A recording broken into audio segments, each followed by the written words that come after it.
The real estate report with Chad Takasue from Locations. Well, here we are in high season for moving. Yeah, we are. June was a very strong month of sales. But, you always have to look what happened a few months prior. We had some really low interest rates at that point. We're not there anymore. With the conflict going on, resuming itself, we're seeing the prices of oil go up. Inflation is still a real concern. It's interesting how there's that indirect effect of what's going on with inflation. And I take it the reason for that is because mortgage rates tend to track similar kinds of interest rates? Yeah, I mean, you just got to watch that Treasury, market and see how that performs, because generally the 30-year mortgage rates will follow that, yeah. And Treasuries go up when there's inflation? Yes. Okay, what's going on in terms of the market?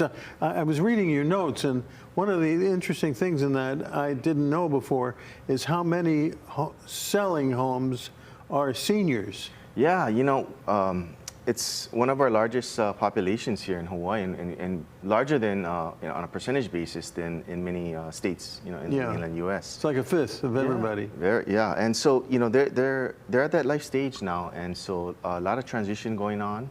And so you're going to see a lot of them selling their single-family home, their empty nesters, or maybe wanting something smaller that's more manageable, like a condo or townhome.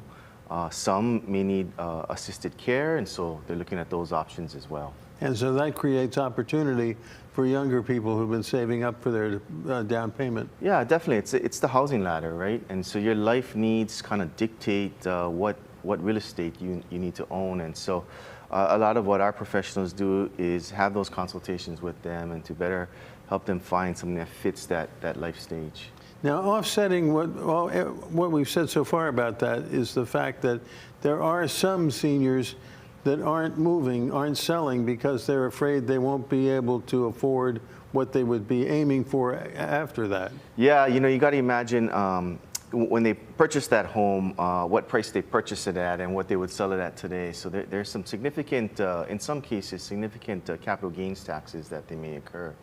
There is talk on the federal level of maybe indexing that a little bit, because it's been a while since they've changed the exemption on capital gains tax. But until that happens, I think some sellers feel somewhat stuck in that because they wouldn't have enough proceeds to then go and secure something. I heard realtors are actively lobbying for that, though, and yeah, we are. I had previously sat on the Federal Taxation Committee for the National Association of Realtors, and we are trying to provide good data for our legislators in Congress to make good decisions about the type of policies.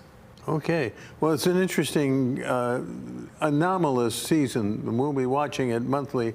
But as always, we end by reminding you that if you want to buy or sell a home at this point, you need a realtor to give you expert advice and a banker for expert advice. It's 7:16, and we'll have more in a moment.